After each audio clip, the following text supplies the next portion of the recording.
जी नाज़रीन, अगर हम इस पे बात करें आगे, क्योंकि बात हो रही है कि जनाब वज़ीर-ए-आज़म कौन होगा आज़ाद जम्मू कश्मीर का, और इस वक्त की जो सूरत हाल है कि तहरीक-ए-इंसाफ़ या शायद वो एक्सपेक्ट नहीं कर रहे थे कि तहरीक-ए-इंसाफ़ को 2/3 मेजॉरिटी जो है वो मिलेगी। और पहले से ही आपको इल्म है कि एक तयशुदा था कि जेकेपीपी अगर 2-3 सीट्स लेती है और मुस्लिम कॉन्फ्रेंस अगर 2-4 सीट्स लेती है तो तहरीक-ए-इंसाफ़ ये दो जो रियासती पार्टियाँ हैं उनके साथ मिलकर हुकूमत बनाएगी। अब सूरत यह है कि तहरीक-ए-इंसाफ़ 26 तक पहुँच चुकी है और 2 सीट्स पर जो पीपल्स पार्टी के उम्मीदवार हैं वो जीते हैं, जहाँ पर ये अब कहा जा रहा है कि ज़ाहिर है वो सीट छोड़ेंगे तो तहरीक-ए-इंसाफ़ का कोई उम्मीदवार अगर तगड़ा खड़ा होता है तो वो आसानी से सीट इसलिए निकाल लेगा क्योंकि हुकूमत उनकी होगी, और हुकूमत उनकी होने की वजह से आवाम को के मसाइल हल करने के हवाले से अगर उम्मीदवार कोई तगड़ा मैदान में जाता है और लेटर ऑन उसको कोई एडजस्ट किया जाता है तो डेफिनेटली वो भी पीटीआई सीट निकाल सकती है। यूँ पीटीआई 27 सीट्स तक जो है वो पहुँच सकती है।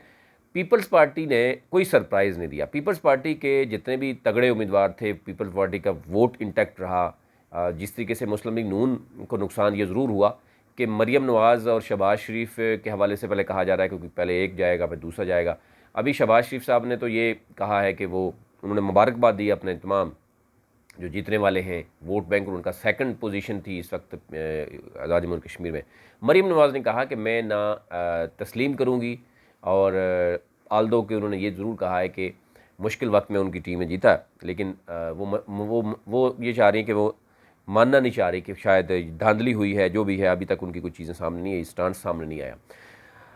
हुकूमत ये कह रही है कि अपोजिशन और अपनी क़यादत सियासत पर नज़रसानी करे कि ये क्या हो रहा है। 28 जुलाई को यानी आज से 2 दिन बाद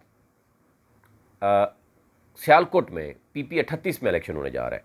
वहाँ के नताइज भी मैं आपसे शेयर करूँगा। मेरी कोशिश होगी कि वहाँ पे हमारी टीम पहुँचे और आप तक तमाम तर नताइज पहुँचे। अब मामला चल पड़ा है कि प्राइम मिनिस्टर कौन होगा एजेके का, सदर कौन होगा, स्पीकर कौन होगा, और बड़े बड़े बोर्ड जितने भी थे वो तो सारे अपनी जगह मौजूद हैं।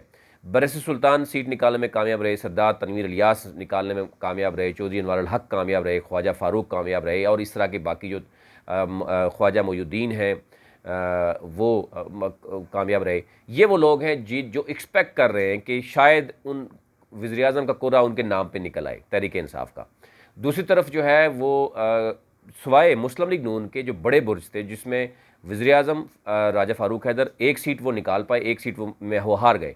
इसी तरह आप जो है वो स्पीकर जो है शाह गुलाम कादर, वो भी एक सीट उनकी थी, एक सीट तो पहले छोड़ दी थी, वो भी जीत गए। इसके अलावा मुस्लिम लीग नून के बड़े जो बाकी थंब थे वो सारे गिर गए।